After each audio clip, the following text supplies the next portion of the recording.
Saludos en el nombre de nuestro Señor Jesucristo. Damos gracias por la oportunidad que tenemos de compartir su palabra a través de este medio. Queremos continuar con la serie Enseñanzas de la Última Noche. Muchas de ellas descansan sobre la necesidad de orar. Quisiera dirigir vuestra atención a Pedro. Sabemos que Pedro, impulsivo, seguidor de Cristo, deseoso siempre de estar cerca de Él. La última noche del Señor Jesús con sus discípulos tiene una conversación importante. Nos dice Mateo 26, verso 30, y cuando hubieron cantado el himno, salieron al monte de los olivos.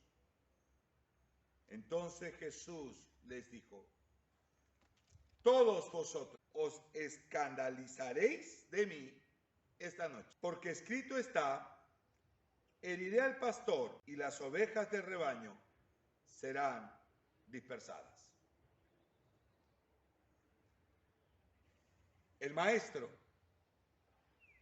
siempre les enseñó palabra de Dios. Y como esta palabra se cumplía, Él no había venido a cambiar nada, Él había venido a enseñar la palabra de Dios y darle el significado correcto. Está en la última noche, y en su última noche también viene a cumplir la palabra de Dios. Aquella que estaba profetizada y decía en Zacarías, heriré al pastor y las ovejas del rebaño serán dispersas. Recordemos que la oración no es para cambiar la situación. La oración ha de afectar nuestra condición para enfrentar la situación.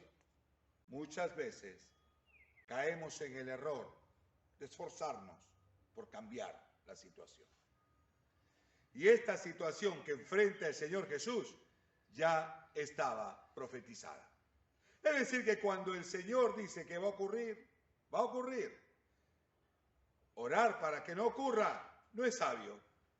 Mejor es orar para estar preparado y enfrentar esa situación. Y esa es la lección de esta meditación.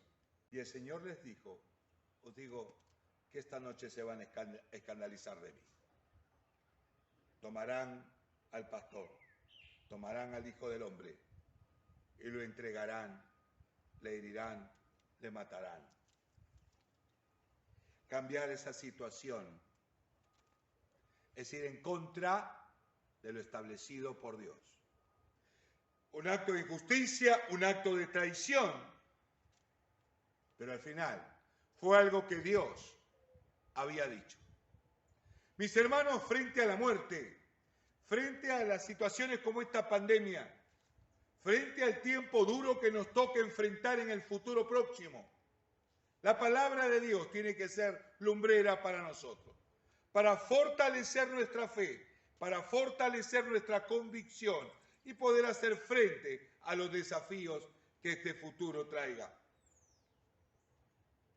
El Señor explicó que se cumpliría aquello que la palabra de Dios decía, pero no se queda solamente en lo fatal, en el cumplimiento de herir al pastor y las ovejas son dispersadas, sino que hay un después.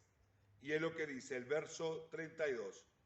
Dice, pero después que haya resucitado, iré delante de vosotros a Galilea. La oración nos ayuda a mirar la situación, afirmando nuestra convicción, mirando no solamente lo que nos rodea, sino al Dios que rodea lo que nos rodea. Él tiene control de toda situación. Y la fe que se fortalece por su palabra y por la oración nos ayuda a prestar atención a esas cosas que están por venir. No solamente aquella situación que puede resultar en una tentación que nos lleve a huir, a hacer lo incorrecto y apartarnos de Dios, sino que en esa convicción firme nos ayuda a estar cerca de Él para comprender que después que todo pase, el Señor nos hará permanecer. Mis hermanos, de eso se trata, de permanecer. La oración nos ayuda a permanecer. Pero Pedro, que no ha entendido mucho la situación, le dijo: aunque todos se escandalicen de ti, yo nunca me escandalizaré. ¿Qué le hace pensar a Pedro que a él no le ocurriría? De repente esa cercanía con Jesús, de repente sentirse que esa cercanía íntima con Jesús, cosa que no gozaban los demás, le ayudaría a calificar. Tal vez sus pensamientos, su ímpetu, sus ganas eran lo suficientemente grandes para no huir escandalizado. Pero ya lo decía la palabra que ocurriría. Ya lo advirtió el Señor Jesucristo que ocurriría.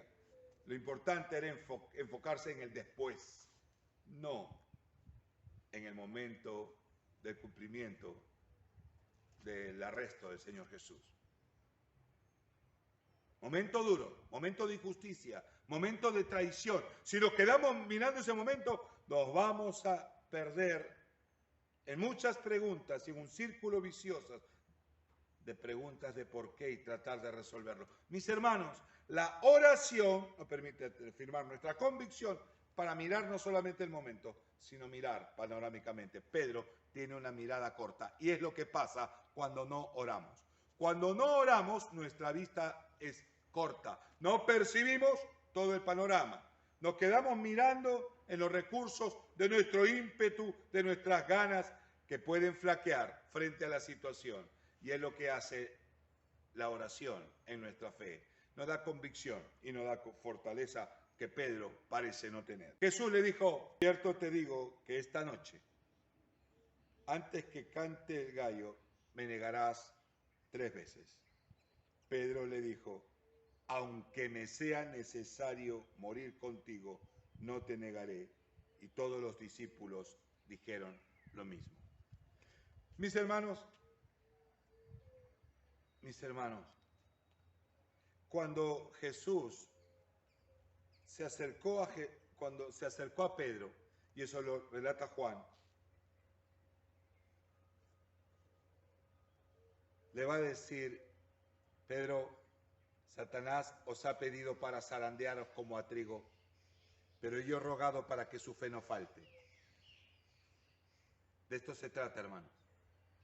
Entender lo que hace la oración para enfrentar la tentación y diferentes situaciones que nos puede hacer responder mal, pensar mal, actuar mal, alejarnos de Dios.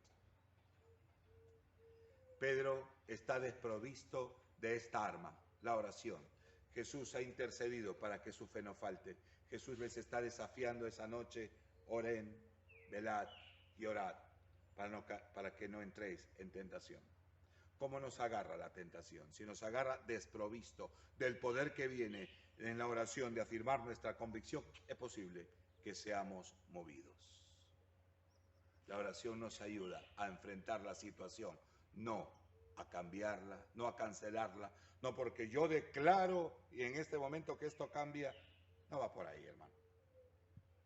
La oración es para poder resistir, como esa casa que está sobre la roca y que vienen los vientos, que viene la lluvia, vienen los ríos y la casa no cae, está firme. Hay situaciones que pueden hacernos tambalear, pero hay oraciones como la de esta noche que tuvo el Señor Jesús en su vida, que nos da grandes lecciones. Desprovistos de ella, Pedro queda expuesto al fracaso y a la derrota. Pedro negó a Jesús 3 veces. Poco después, acercándose por allí dijeron a Pedro por 3ª vez: verdaderamente también tú eres de ellos, porque aún tu manera de hablar te descubre. Y él cambia su manera de hablar y empieza a maldecir. Entonces comenzó a maldecir y a jurar: no conozco a este hombre. Y enseguida cantó el gallo. Y Pedro se acordó de las palabras de Jesús que le había dicho: antes que cante el gallo, me negarás 3 veces. Y saliendo afuera, lloró amargamente. Mis hermanos, en este pasaje que todos conocemos, quiero hacer énfasis a que esta noche el Señor dijo lo que iba a pasar. La oración hace que esa palabra cree en nosotros, se haga carne en nosotros y sea convicción en nosotros. Mis hermanos, si no oramos, quedaremos desprovistos de ese poder y nos queda solo el entusiasmo. ¿Cuántos se quedan solo con el entusiasmo de querer servir, de querer asistir, de querer ser parte de una congregación, de querer trabajar? Y de pronto ese entusiasmo flaquea. Y si dependemos solo del entusiasmo y las ganas, es posible que terminemos llorando amargamente, como ocurrió a Pedro. Mientras Jesús, orando, logró que ángeles fortalecieran su vida y que pueda enfrentar toda la situación difícil. A Pedro no le ayudó mucho el no orar. No le ayudó mucho depender de su entusiasmo, mis hermanos. Aquí la gran lección de este siguiente día. No dependa de sus entusiasmos. Vienen días difíciles. Y si no estamos afirmados en la palabra que fortalece nuestra convicción por medio de la oración, es posible que terminemos reaccionando mal, pensando mal, actuando mal, diciendo lo incorrecto y llorando amargamente. Su palabra está escrita para advertirnos. Lo que le pasó a Pedro nos puede pasar a nosotros si dependemos meramente de las ganas y el entusiasmo, que nos hace prometer, que nos hace decir, Señor, a partir de ahora voy a cambiar, en vez de reconocer nuestra debilidad, rendirnos a Él y decirle, Señor, no puedo, haz tú la transformación en mí. Quiero ir contigo, pero necesito tu fortaleza, necesito tu poder en mí, para que tú me levantes y me guíes y me lleves de gloria en gloria. Que Dios nos bendiga en este día.